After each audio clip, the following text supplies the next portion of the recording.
पूरी इमारत को मोटी स्टील की चादरों से बंद कर दिया गया था। अंदर मौजूद हर कर्मचारी को एक खतरनाक मौत के खेल में हिस्सा लेने के लिए मजबूर किया गया था। इस खेल का नियम बेहद डरावना था। केवल एक व्यक्ति ही जिंदा बाहर निकल सकता था। लेकिन सबसे चौंकाने वाली बात यह थी कि यह कोई साधारण साजिश नहीं थी। यह इंसानों की असली फितरत को परखने के लिए किया गया एक गुप्त प्रयोग था, जिसे ऊपर बैठे लोग चुपचाप देख रहे थे। अब कहानी शुरू होती है जैक से। एक सुबह जैक हमेशा की तरह ऑफिस पहुंचा, लेकिन गेट पर पहुंचते ही उसे कुछ अजीब लगा। पूरी कंपनी के चारों तरफ सैनिक तैनात थे और अंदर जाने वाले हर कर्मचारी की कड़ी जांच की जा रही थी। हालांकि शुरुआत में किसी ने इसे गंभीरता से नहीं लिया। आखिर उनकी कंपनी एक बड़ी हाईटेक कंपनी थी, जहां सुरक्षा को सबसे ज्यादा महत्व दिया जाता था। दरअसल पिछले साल कंपनी के कुछ कर्मचारियों का अपहरण कर लिया गया था। उस घटना के बाद कंपनी ने सुरक्षा के नाम पर हर कर्मचारी के दिमाग में एक ट्रैकिंग चिप लगा दी थी, ताकि हर समय उनकी लोकेशन का पता लगाया जा सके। जैक ने देखा कि हथियारबंद सैनिक अब भी बाहर डटे हुए हैं। उसे बात कुछ ज्यादा ही संदिग्ध लगी, इसलिए उसने सुरक्षा विभाग में फोन लगाया। तब उसे पता चला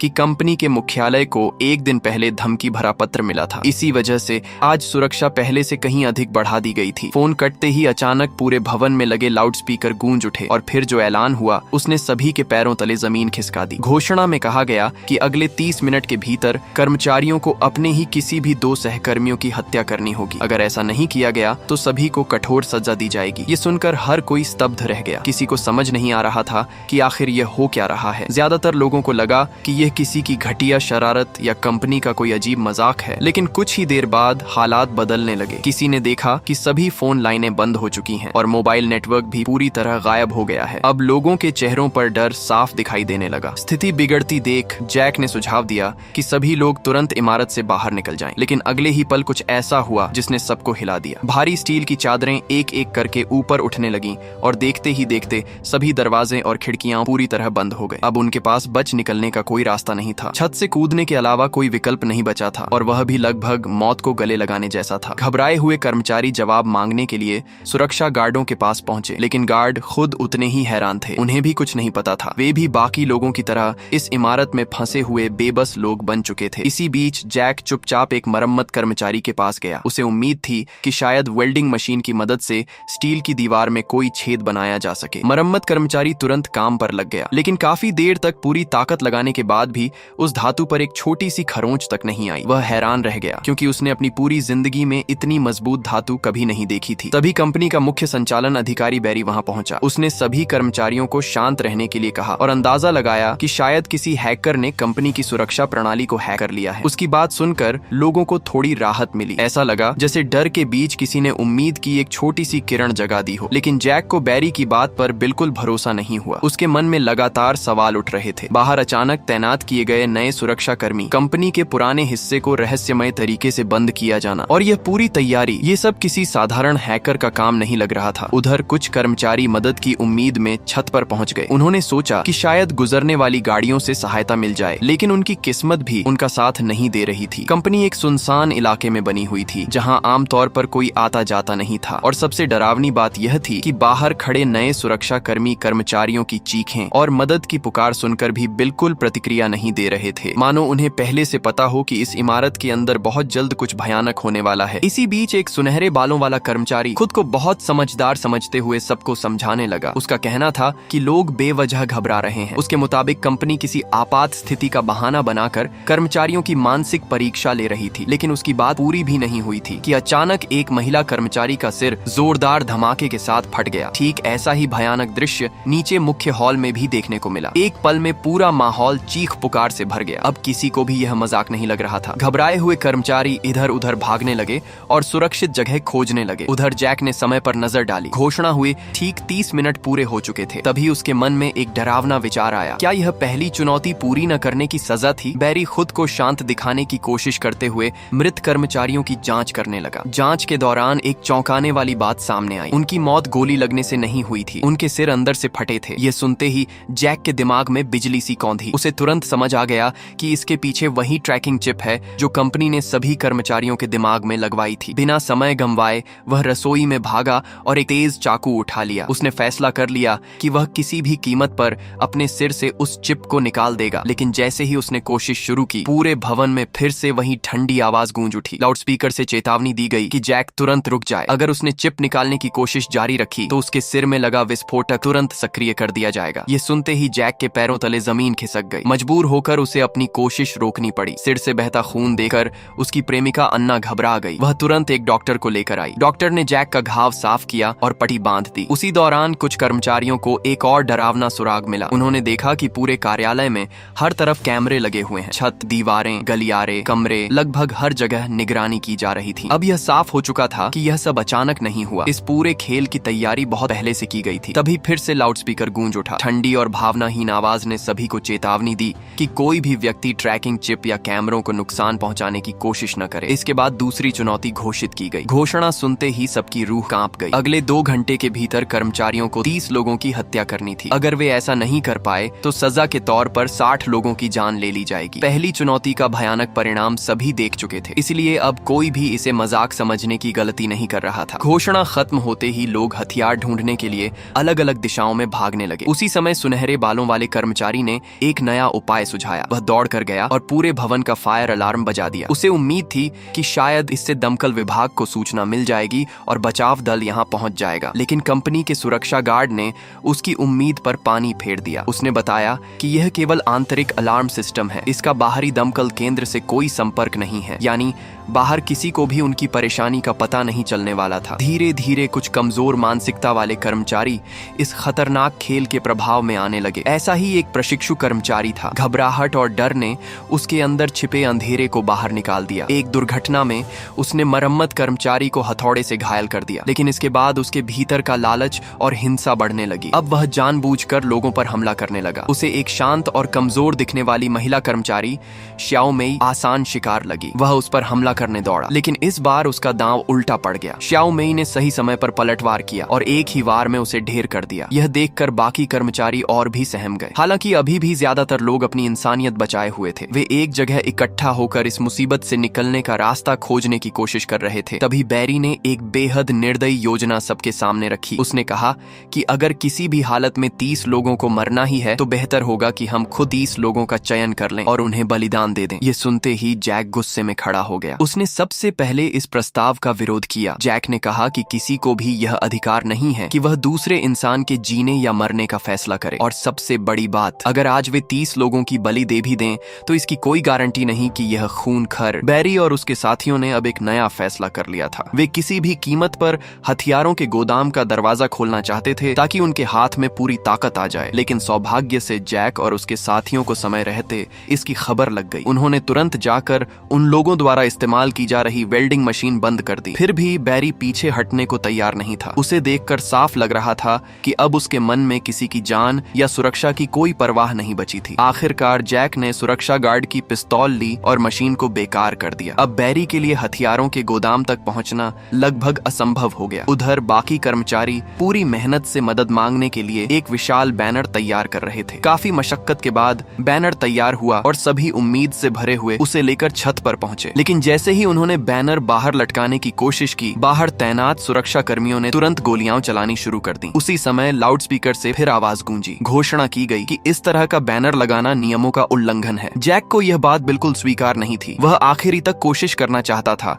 लेकिन उसके साथियों ने उसे जबरदस्ती पीछे खींच लिया। इस घटना के बाद कई कर्मचारी घायल हो गए। जैक का मन पूरी तरह टूटने लगा। उसे लगने लगा कि शायद वे इस खेल के नियमों का पालन करने के लिए मजबूर हैं। जिस कंपनी को वे अपनी सपनों की नौकरी समझते थे, जहां शानदार सुविधाएं और बेहतरीन वेतन मिलता था, असल में वहां वे केवल प्रयोग के लिए रखे गए लोगों की तरह थे। इन्हीं बातों पर चर्चा करते हुए जैक और उसके साथी नीचे लौट रहे थे। तभी अचानक किसी ने पीछे से हमला कर दिया। जैक जमीन पर गिर पड़ा। जब उसने ऊपर देखा तो सामने बैरी और उसके कुछ भरोसेमंद अधिकारी खड़े थे। असल में बैरी बदला लेने आया था। उसका लक्ष्य था हथियारों के गोदाम की चाबी हासिल करना, लेकिन सुरक्षा गार्ड ने आखिरी पल तक उसका साथ नहीं दिया। उसने चाबी दूर फेंक दी ताकि वे उसे हासिल न कर सकें। इसके बाद बैरी के एक साथी ने गार्ड को रास्ते से हटा दिया। फिर उनकी नजर अन्ना पर पड़ी, लेकिन बैरी ने उसे रोक दिया। उसके अनुसार अभी उनका असली लक्ष्य कुछ और था। कुछ देर बाद उन्हें गोदाम की चाबी मिल गई। दरवाजा खुलते ही हालात पूरी तरह बदल गए। अब बैरी और उसके लोग हथियारों से लैस थे। एक ही पल में वे पूरी इमारत के सबसे ताकतवर लोगों में बदल गए, और जिसके पास ताकत होती है अक्सर वही नियम बनाने लगा है। थोड़ी ही देर में इमारत में बचे लगभग सभी लोगों को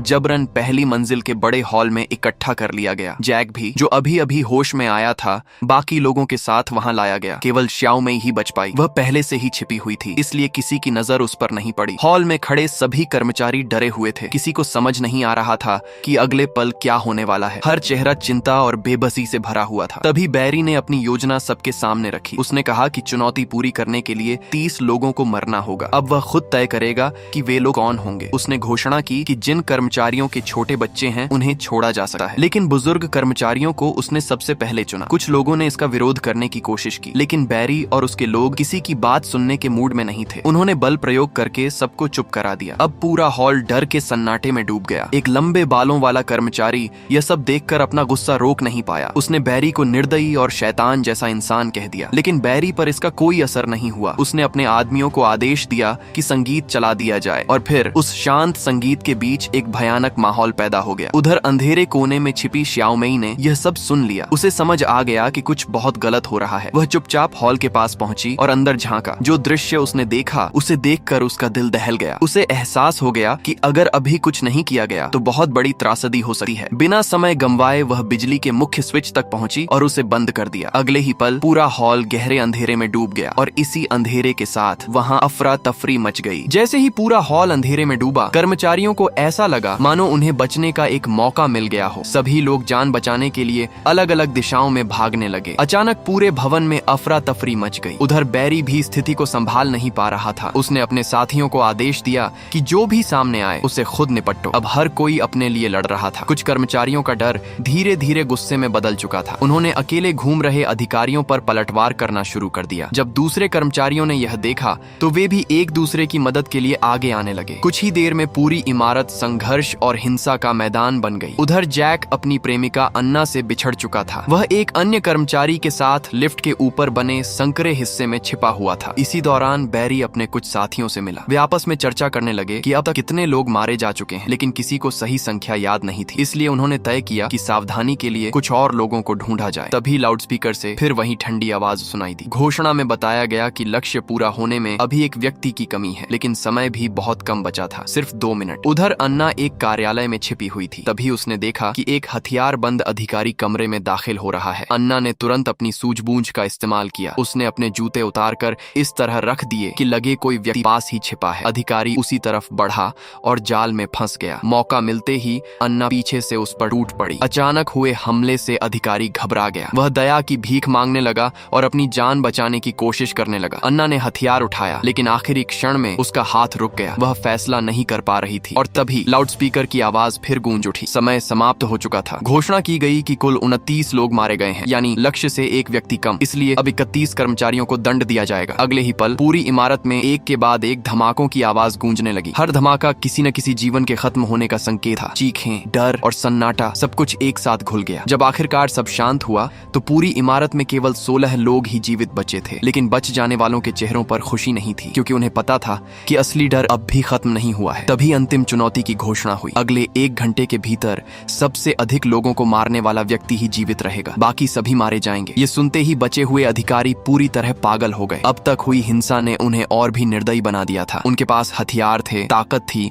और अनुभव भी। उन्हें यकीन था कि अंतिम विजेता वही बनेंगे। दूसरी ओर जैक, अन्ना और बाकी सामान्य कर्मचारी उनके लिए केवल आसान शिकार बन चुके थे। उधर अन्ना एक बार फिर मौत के मुंह से बच निकली। एक अधिकारी उसका पीछा कर रहा था, लेकिन वह किसी तरह बचने में सफल रही। इतना ही नहीं, उसने उसकी पिस्तौल भी अपने कब्जे में ले ली। कुछ देर बाद वह पहली मंजिल के हॉल से गुजर रही थी कि उसकी मुलाकात 2 बचे हुए कर्मचारियों से हुई। उनमें वही सुनहरे बालों वाला कर्मचारी भी था। हैरानी की बात यह थी कि इतनी भयानक स्थिति में भी उसके दिमाग में एक नया उपाय आ चुका था। उसने सुझाव दिया कि मृत लोगों के सिर में लगे विस्फोटकों को इकट्ठा किया जाए, फिर उन सभी विस्फोटकों को एक साथ इस्तेमाल करके इमारत से बाहर निकलने का रास्ता बनाया जाए। अन्ना को यह योजना समझदारी भरी लगी, इसीलिए वह भी उनके साथ जुड़ गई। तीनों लोग विस्फोटक इकट्ठा करने के लिए रसोई की तरफ बढ़े, लेकिन वहां पहुंचते ही उनका सामना कंपनी के उपाध्यक्ष से हो गया। वह पूरी तरह हिंसा के नशे में डूब चुका था। अन्ना ने बिना देर किए गोली चलाई, लेकिन निशाना घातक साबित नहीं हुआ। उल्टा स्थिति और खतरनाक हो गई। संघर्ष के दौरान उसके दोनों साथी मारे गए। अब अन्ना अकेली रह गई थी, लेकिन इस बार उसने हार नहीं मानी। उसने पूरी ताकत के साथ मुकाबला किया और आखिरकार उस खूंखार उपाध्यक्ष को भी खत्म कर दिया। उधर लिफ्ट के ऊपर छिपा जैक भी बाहर निकल आया था। हॉल में पहुंचते ही उसकी नजर अन्ना पर पड़ी। दोनों को एक दूसरे को जिंदा देखकर राहत मिली। कुछ पल बाद जैक ने सुनहरे बालों वाले कर्मचारी की योजना को आगे बढ़ाने का फैसला किया। उसने इकट्ठा किए गए विस्फोटकों को अपने पास रखना शुरू कर दिया। लेकिन तभी एक और खतरा सामने आ गया। एक हथियारबंद अधिकारी अचानक वहां पहुंच गया। आते उधर पूरे भवन में अफरा तफरी मची हुई थी। कर्मचारी अपनी जान बचाने के लिए हर दिशा में भाग रहे थे, लेकिन बैरी अब पूरी तरह पागल हो चुका था। उसके लिए अब इंसानी जान की कोई कीमत नहीं रह गई थी। उसका केवल एक लक्ष्य था, सबसे ज्यादा लोगों को मारकर आखिरी विजेता बनना। छिपकर बैठी श्याओ में भी आखिर उसकी नजर से नहीं बच पाई। बैरी ने उसे भी मौत के घाट उतार दिया। दूसरी तरफ जैक और अन्ना किसी तरह एक फाइल कैबिनेट के पीछे छिपने में सफल हो गए। लेकिन तभी जैक की नजर अन्ना पर पड़ी। उसके कपड़ों पर खून लगा हुआ था। घबराकर जैक ने देखा कि अन्ना को गोली लग चुकी थी। वह उससे कुछ कहना चाहता था, उसे हिम्मत देना चाहता था, लेकिन अब बहुत देर हो चुकी थी। कुछ ही क्षणों बाद अन्ना ने आखिरी सांस ले ली। अपने सामने अपनी प्रेमिका को खो देने के बाद जैक पूरी तरह टूट गया। उसकी आंखों में दर्द, गुस्सा और बेबसी एक साथ दिखाई दे रही थी। इसी दौरान उसकी नजर दूर खड़े एक आदमी पर पड़ी। वह चुपके चुपके आगे बढ़ रहा था। वह बैरी था। तभी पूरे भवन में लाउडस्पीकर की आवाज गूंजी। घोषणा हुई कि अब पूरी इमारत में केवल 2 लोग जिंदा बचे हैं, जैक और बैरी। ये सुनते ही जैक सब समझ गया। उसे यकीन हो गया कि अन्ना की मौत के पीछे भी बैरी का ही हाथ है। अब उसके पास खोने के लिए कुछ नहीं बचा था। वह पूरी ताकत के साथ बैरी की तरफ दौड़ा। दोनों के बीच अंतिम मुकाबला शुरू हो गया। ये केवल 2 लोगों की लड़ाई नहीं थी, यह इंसानियत और लालच की लड़ाई थी। लंबे संघर्ष के बाद आखिरकार जैक ने बैरी को हरा दिया। बैरी की मौत के साथ ही यह खूनी खेल खत्म होता हुआ दिखाई दिया और जैक इस भयावह खेल का अंतिम विजेता बन गया। पता नहीं कितना समय बीत गया। धीरे धीरे इमारत को बंद करने वाली सभी स्टील की चादरें हटा दी गईं। फिर 2 सुरक्षा कर्मी